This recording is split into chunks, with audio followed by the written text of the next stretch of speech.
نہ تو ہماری سوچ کافروں کی طرح ہو، نہ ہمارے جذبات، نہ ہمارے نیتیں، نہ ہمارے خیالات، نہ ہمارے اعمال، نہ ہمارا ظاہر، نہ باطن، نہ حلیہ، کوئی چیز، ہے نا، کافروں سے مشابہت اختیار نہیں کرنا ہے۔ حدیث میں آیا ہے نا کہ جو جس سے بھی مشابہت اختیار کرے گا، ہے نا، جس قوم سے بھی مشابہت اختیار کرے گا تو وہ ہم میں سے نہیں بلکہ اسی میں سے ہے وہ، ہے نا۔ تو یہ ہے کہ اگر ایک تو یہ کہ منع کیا گیا ہے کہ ایمان کا تقاضا یہ ہے کہ تم کیا ہو جاؤ، جو قرآن کریم میں کہا گیا نا کہ اے ایمان والو تم مومن ہو جاؤ، ایمان لے آؤ، اسلام میں پورے کے پورے داخل ہو جاؤ، اور پھر کافروں سے دوستی کرنے سے یہ منع کیا گیا قرآن کریم میں کہ مومن کے دوست تو مومنین ہی ہونا چاہیے، کافروں کے دوست کافر ہے نا، دوستی بھی نہیں کرنا ہے، ان کی صحبت میں رہنا، ان سے قربت اختیار کرنا، ان سے محبت کا اظہار کرنا، ان سب چیزوں سے منع کیا گیا ہے قرآن کریم میں۔ بس صرف دعوت پہنچانے کی نیت سے ضرور ان سے ہمدردی کی جا سکتی ہے نا، لیکن اب یہاں پر یہ کہا جا رہا ہے کہ تم کافروں کی طرح نہ ہو جاؤ، اور خصوصی طور پر یہاں پر آگے جو ذکر کیا جا رہا ہے وہ ان کا قول نقل کیا جا رہا ہے کافروں کا، کہ کافروں کا قول کیا تھا کہ وہ اس طرح کی باتیں کرتے تھے، ان کی سوچ اور ان کی مینٹلٹی سامنے آ رہی ہے، تو خصوصی طور پر ہماری سوچ اور ہمارے قول اور ہمارے اعمال ایسے نہیں ہونا چاہیے جس سے کافروں کے ہیں۔ ویسے تو ہر چیز میں کہ ہماری وضع اور خطا بھی ایسے نہیں ہو، ہمارا حلیہ بھی ایسا نہ ہو کہ انسان کے لیے پہچان کرنا مشکل ہو جائے کہ آیا یہ مسلم ہے یا کافر ہے۔ جیسے اگر مثال کے طور پر آج ہم اپنی زندگی کا جائزہ لیں تو ہماری آج اگر مان لیجیے کہ سامنے دو لوگ کھڑے ہیں، ایک کافر ایک مسلم ہے، تو میرے خیال سے بڑا پہچان کرنا مشکل ہو جاتا ہے کہ آیا ان میں سے کون کافر ہے اور کون مسلم ہے۔ ظاہری طور پر ہی پہچان کرنا مشکل ہو رہا ہے، ہماری پورے کی پوری وضع خطا، ہمارا حال حلیہ، ہماری چال ڈھال، ہماری ہر چیز کیا ہے، بالکل کسی چیز سے بھی اسلامی امتیاز کا اظہار نہیں ہوتا ہے نا۔ اگر وہ ایک اگر عورتوں کو دیکھا جائے ہے نا تو کوئی پردے کا پاس و لحاظ نہیں، اور پھر یہ کہ جو ڈریسز ہیں ہمارے، ہے نا، ہم جو کپڑے پہنتے ہیں اس میں کوئی اس طرح کا اظہار نہیں ہو رہا ہے نا، جیسے ان کے ڈریسز۔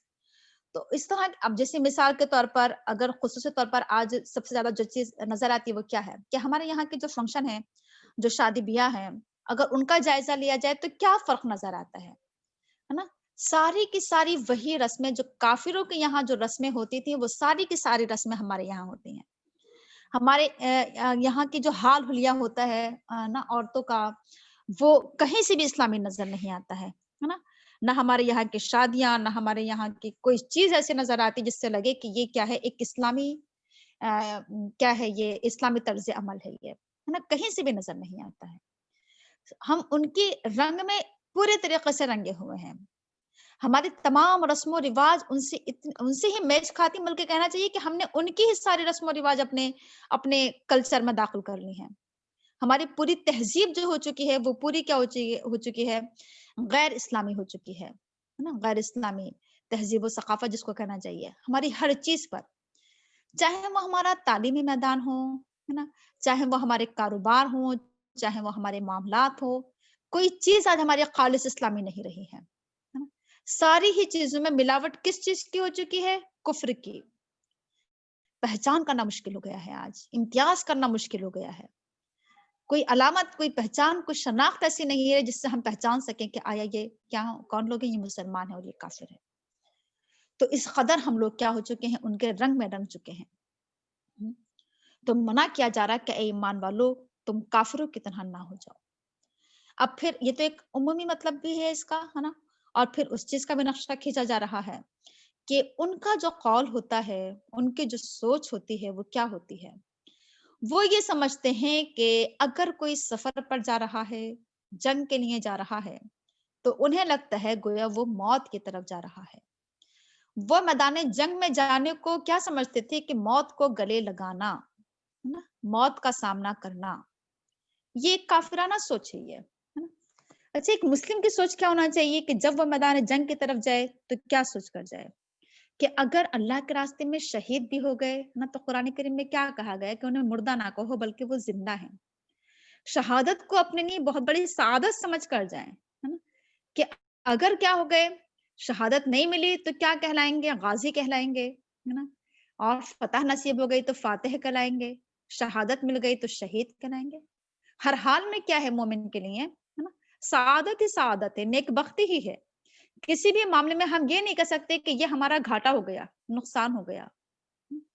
اب جنگ احد میں جو صحابہ کرام شہید ہوئے، تو کیا ہم یہ کہیں کہ یہ تو بہت بڑا نقصان ہو گیا؟ بلکہ کیا کہیں کہ صحابہ کرام کو شہادت نصیب ہوئی اس جنگ میں، ہے نا. یہ بہت بڑا اعزاز مل گیا صحابہ کرام کو.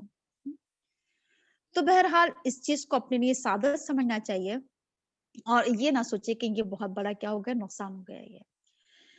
تو اب یہ بتایا جا رہا ہے کہ جب کیا ہوا کہ وہ ان کا قول کیا ہوتا تھا، کوئی اگر جنگ کے لیے نکلے کہ اگر یہ جنگ میں نہ جاتے تو انہیں موت نہ آتی، نہ یہ مرتے اور نہ یہ مارے جاتے. اور یہ چیز ان کے دل میں کیا بن جاتی تھی؟ حسرت بن جاتی تھی. اب اللہ تعالیٰ کہہ رہا ہے کہ واللہ یحیی و یمیت، زندگی اور موت تو اللہ کے ہاتھ میں ہے.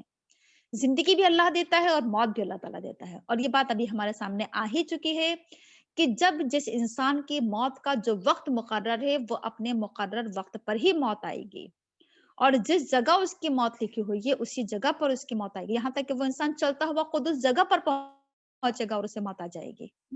تو یہ معاملہ ہے. تو کبھی بھی یہ چیز جو ہے اصل میں مسلمانوں کو بڑی تقویت دیتی ہے. اگر انسان کو میدان جنگ میں جاتے ہوئے ڈر لگ رہا ہے نا، تو کیا سوچنا چاہیے ایک مسلمان کو کہ موت اور زندگی اللہ کے ہاتھ میں. اگر میرے نصیب میں، میرے تقدیر میں موت لکھی ہوئی ہے تو میں گھر بیٹھے بیٹھے مر سکتا ہوں. اور یہ موت کیا ہے؟ میدان جنگ میں جا کر بھی آ سکتی ہے، اور اگر نہیں آنا ہے تو وہاں جا کر بھی نہیں آ سکتی ہے. اس سے مسلمانوں کو کیا ملتی ہے؟ بڑی تقویت ملتی ہے، بڑی قوت ملتی ہے، بڑی طاقت ملتی ہے نا. تو یہ بہت اہم چیز ہے یہ، ہے نا. تو یہ قرآن کریم کی آیات جو ہیں یہ مومنین کے اندر بڑی طاقت پیدا کرتی ہیں، بڑی قوت پیدا کرتی ہیں، اور یہ بہت بڑی نعمت ہے. قرآن کریم کی آیات اللہ تعالیٰ کی بہت بڑی ہمارے لیے نعمت بھی ہے اور رحمت بھی ہے. اور اگر شاید اس طرح کی آیات نہ ہوتی تو شاید ہم بڑے بزدل ہوتے، ہے نا، ہم بڑے پست ہمت ہوتے. تو یہ آیات ہمارے اندر کتنی طاقت پیدا کرتی ہیں، کتنی قوت پیدا کرتی ہیں، کتنے اللہ تعالیٰ کی رحمت ہے ہمارے اوپر کہ اللہ تعالیٰ ہمیں کیسے کیسے باہمت بنا رہا ہے، کیسے ہمارے اندر حوصلہ پیدا کر رہا ہے، کیسے ہمیں تقویت پہنچا رہا ہے نا، کیسے دل کو ہمارے مضبوط کر رہا ہے. اللہ تعالیٰ کا جتنا شکر ادا کیا جائے وہ کم ہے.